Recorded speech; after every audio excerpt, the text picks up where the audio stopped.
ओम नमः शिवाय। प्रिय दोस्तों, आज हम सोमवार के व्रत की कथा सुनेंगे। इस कथा के बिना अधूरा है।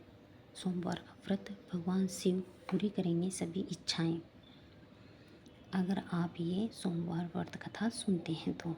सोमवार के व्रत को लेकर मान्यता है कि इस व्रत को करने से भगवान शिव अपने भक्तों की मुराद जल्द ही पूरी करते हैं। सोमवार का दिन भगवान शिव को समर्पित है, इसलिए इस दिन भगवान शिव की पूजा और व्रत करने का महत्व है और भी ज़्यादा भी बढ़ जाता है जब हम कथा करते हैं। यदि आप सोमवार के व्रत करते हैं तो आपको सोमवार व्रत कथा पढ़ना बेहद ज़रूरी है, क्योंकि इसके बिना आपका व्रत अधूरा माना जाता है। आइए जानते हैं सोमवार व्रत की कथा। देवों के देव महादेव बहुत ही भोले माने जाते हैं, इसलिए उनका एक नाम भोलेनाथ भी है। पौराणिक मान्यता अनुसार भगवान शंकर को प्रसन्न करने के लिए किसी भी तरह के खास विशेष पूजन की आवश्यकता नहीं होती है, क्योंकि कहा जाता है कि वह तो भोले हैं और भक्त के मन के क्षणिक मात्र की भक्ति से ही वे प्रसन्न हो जाते हैं। अगर आप भी शिव की भक्ति और कृपा पाने के लिए सावन के सोमवार का व्रत करते हैं या जो 8 दिन के बाद जो सोमवार आता है वो करते हैं, तो भी इस कथा करनी बहुत ज़रूरी है। भोलेनाथ को प्रसन्न आप कर सकते हैं। चलिए हम कथा शुरू करते हैं। ओम नमः शिवाय। एक बार किसी एक नगर में एक साहूकार था। उसके घर में धन की कोई कमी नहीं थी, लेकिन कोई संतान न होने के कारण वह बहुत दुखी था। संतान प्राप्ति के लिए वह हर सोमवार को व्रत रखता था और पूरी श्रद्धा के साथ शिव मंदिर जाकर भगवान शिव और पार्वती की पूजा करता था। उसकी भक्ति देखकर एक दिन माँ पार्वती प्रसन्न होकर भगवान शिव से साहूकार की मनोकामना पूर्ण करने का निवेदन किया। पार्वती जी के आग्रह पर भगवान शिव ने कहा कि हे पार्वती, इस संसार में हर प्राणी को उनके कर्मों का फल मिलता है और जिसके भाग्य में जो हो उसे भोगना ही पड़ता है। लेकिन पार्वती जी ने साहूकार की भक्ति को देखकर उसकी मनोकामना पूर्ण करने की इच्छा व्यक्त की।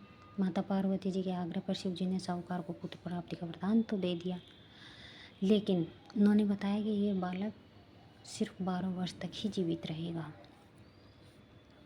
माता पार्वती और भगवान शिव की बात को साहूकार सुन रहा था, इसलिए उसे ना तो इस बात की खुशी थी और ना ही दुख। वह पहले की भांति शिव जी की पूजा करता रहा। कुछ समय बाद साहूकार की पत्नी ने एक पुत्र को जन्म दिया। जब वह बालक 11 वर्ष का हुआ तो उसे पढ़ने के लिए काशी भेजा गया। साहूकार ने पुत्र के मामा को बुलाकर उसे बहुत सारा धन देते हुए कहा कि तुम इस बालक को काशी विद्या प्राप्ति के लिए जाओ।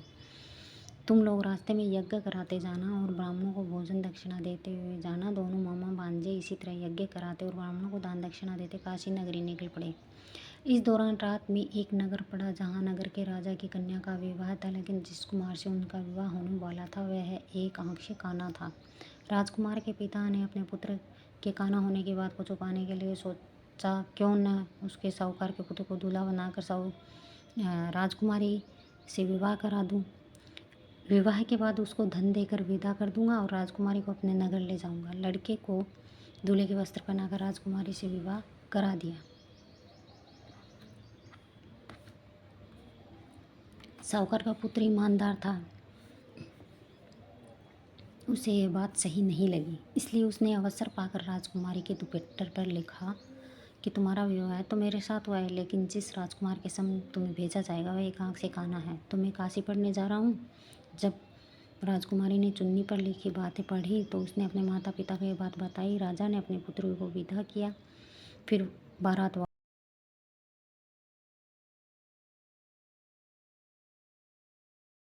उसकी खातिरदारी की और अपनी पुत्री को विदा किया।